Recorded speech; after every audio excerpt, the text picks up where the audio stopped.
KoNFLiiCTeD, UU Tournament, Round 1. It's all eyes on the challenger. Hey everybody, YuseiTheSynchroHero here, and I'm back. Goodness, it has been almost a week, man. A week. Goodness sake, I've been busy as crap. Yeah, I guess I'm hitting that stage too where I can't even upload that frequently either. So much for being lead speed, because I haven't been able to upload very fast.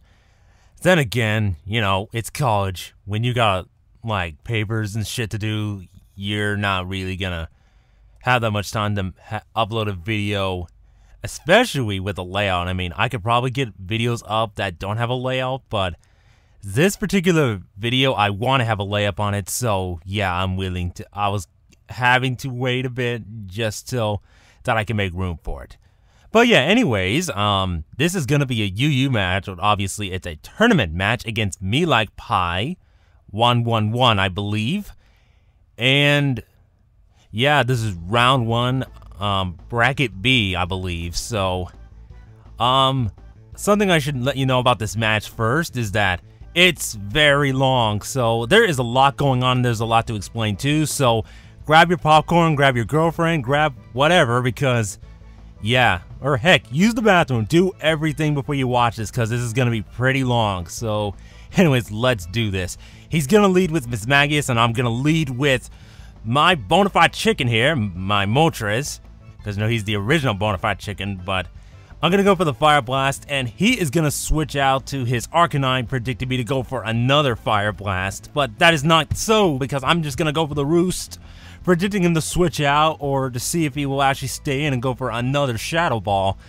But he decides to switch out into his Arcanine, and I'm going to go for the Air Slash here, because I don't want to go for the Fire move. Now, I should have probably went for the Fire move, even though he had Flash Fire, because he can't really hurt me that much. I mean, he does have extreme speed, and even, Moltres resists the Fire moves, so it's not like it'll hurt that much. Plus, I could go to Kingdra if I have to. But right here, I predict the T-Wave from that Registeel and not Stealth Rock, mainly because I know that he knows that if I don't kill him with the Fire Blast, he can just paralyze me and pretty much cripple for the rest of the game. So I did not want that. But it's kind of ironic because he sets up Stealth Rocks now, and that'll kind of cripple Moltres, but, rather that than paralysis, because paralyzed Moltres is pretty much useless.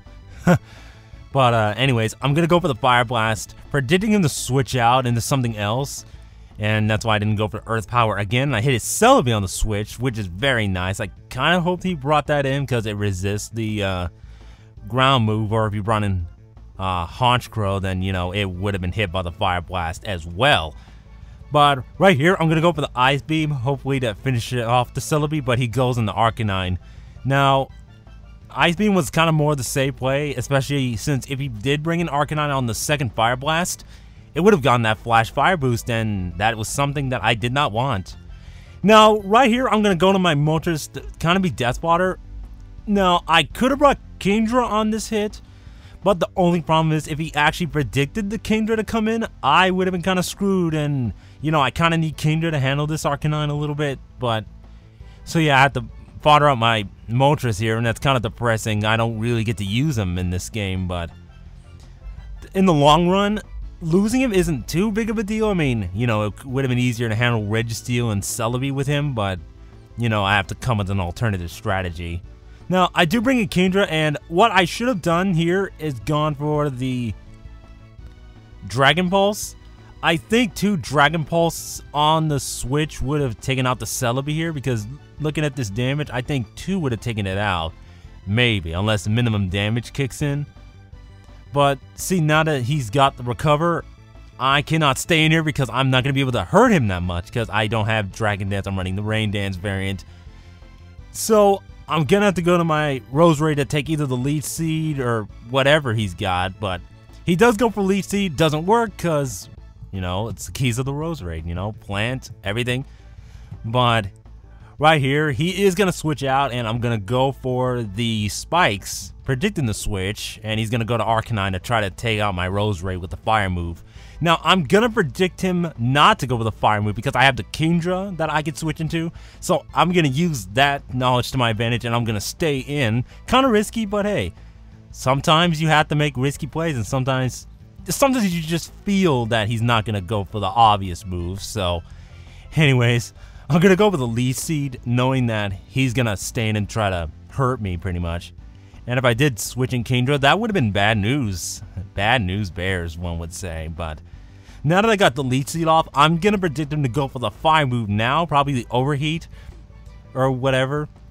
But he's going to go for the Flare Blitz. So he's got dual stab moves. Not bad. So he's going to get a critical hit right here. But the critical hit actually worked in my favor, actually, because of the massive recoil from Flare Blitz, Life Orb, and then the Leaf Seed will pick him off there. So he's not going to be able to switch out for later or use him as Death Water later, so it's not really going to matter for him anymore. So he's going to bring in Honchkrow, and I'm going to stay in. Now, I could have went to Registeel, and to be honest, I should have done that, but I did not know what he wanted to do. So he shows me that he has Sucker Punch and Moxie and Substitute, so Registeel was definitely the best option for me, because since Moxie Crow cannot have Superpower or Heat Wave, he can't really do that much to me, but he does have the sub, which blocked my T-Wave. I didn't think he was going to set it up because I could just keep breaking the sub or something with Seismic Toss. But he goes for the Brave Bird, does a decent amount of damage, which is not good, but then again, I can just threaten with T-Wave and Paraflinch him to death if I want to. So anyway, he's going to get some lefty to recover here. And he is going to switch out knowing that he can't really do anything. Now, I predicted his switch into his Mismagius and went for the Iron Head, but that is not the case. He just decides to bring in Hitmontop, which is another safe switch, because, you know, Registeel can't really hurt him either, so especially since it's a bulky Hitmontop. But I cannot stay in here because I need to save him for later, and I can bring in something to resist the hit. Now, I could have went into Nidoking, but the only problem is I want him to be as much health as possible. Plus, you know, Roserade can just heal up with Giga Drain and Leaf Seed anyways, so it's not like it really mattered that much. Oh, wow. Wow. Alright, so he's gonna switch out and he's gonna bring in his Honchkrow. Now, I did not expect him to switch, but then again, Giga Drain was kind of the safe move. I did not want to go for Leaf Seed in case he brought Celebi again and blocked it altogether. I'd rather get some health back than none, basically. And that's exactly what I do, so I am going to switch out again, and I'm going to go to my Registeel to take whatever hit he's got. He might not even go for the attacking move, but I don't want to risk it because I kind of need the Roserade for his Celebi, because looking at what Celebi has so far, it doesn't look like it can really do much to my Roserade. So I'm going to want to keep her around for later, and Nidoking is going to be kind of useful too.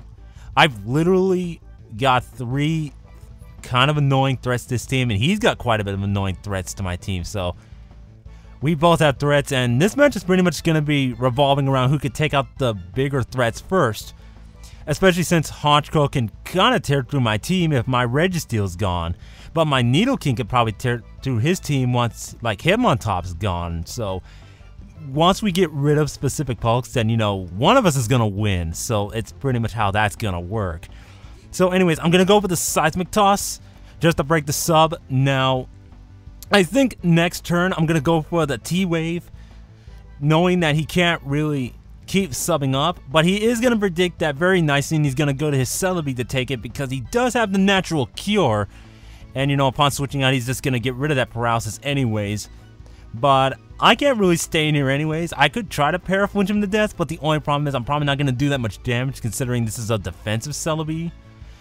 I really can't afford to stay in, so I'm going to predict him to go for the T-Wave, predicting my Roserade to try to come in to block the Leaf Seed. And I predict right, because now I get pretty much a free switch into my Nidoking, which is going to be Beast, because now I could start doing some damage. Or not, because I missed the Fire Blast, which is kind of annoying. And I know Fire Blast was definitely the safe move at this point, because, you know, his Arcanine's gone, so he can't block it. But since I missed the Fire Blast and he got the lead seat off, I'm gonna have to switch out here because the longer I stay in, he's just gonna get more health back, and he's almost at full anyway, so I may as well not lose any more health for unnecessary reasons. So I'm gonna go to Roserade to block the, well, not block, but to take the Giga Drain, and look at that damage right there. That's like what, like 12 damage or 11 damage or something? I literally got like 5 HP back after Black Sludge recovery. Very cool. So yeah, this Roserade's really blocking this Celebi from really hurting me. But I get a useless crit on that Hidden Power Fire. I had to kind of gauge the damage, just so, you know, I don't know. But he decides to go for T-Wave, which is fine. So yeah, literally, he's got Giga Drain, Thunder Wave, Leech Seed, and Recover. It's very annoying from what I'm seeing here. But he can't really do anything to my Roserade except really T-Wave and Recover. But I can just set up spikes all day, and he can't really do anything to me. So yeah, he decides to switch out into his Miss Magus to try to do as much damage as possible. But, you know, I can just take any of its hits. Well, she can take any of its hits. Even this crit doesn't take her out. That is how boss she is in this game. Taking critical Shadow Balls like a boss, okay? You think Honchkrow boss, but, you know, Akiza is boss. Come on, man. You know that. We all know that. But, no time to celebrate yet, because in comes a Registeel. Now, after this game, well, I'll talk more about it in a bit, but now I go for HP Fire and I don't get Hera flinched here, which is crazy. But the HP Fire doesn't quite take it out. If I had more special attack investment, which I'm probably going to consider after this game, then, you know, it would have really helped me out because I would have taken it out or maybe get more spikes up. I don't really know. I think having more special attack investment would have been nice to have.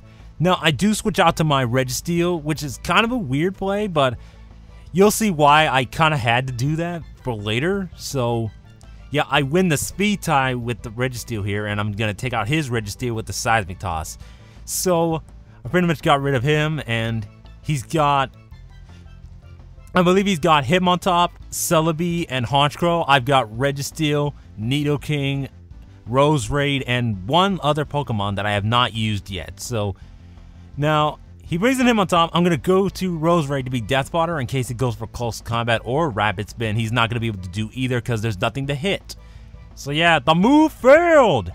And yeah, that's pretty much how it goes. Pokemon Stadium 1 for the win. But I'm going to go back into Terra King again. And he's going to go for the Sucker Punch, knowing that I'm pretty much going to have to attack him. I mean, I could play Mind Games and switch out to Registeel, but there was no point in doing that whatsoever. But yeah, I do quite a bit of damage because one more will take him out. Now, I'm going to go for the Ice Beam, and he goes to his Honchkrow, predicting another Earth Power, but not really a good move on his part because I went for Ice Beam knowing that I can hit his Celebi or his Honchkrow if they actually want to switch in.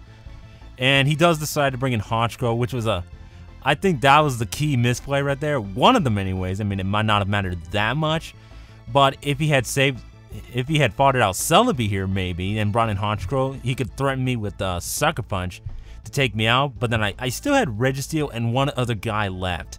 So it really was kind of, I don't know, I guess it was kind of depending, if you will.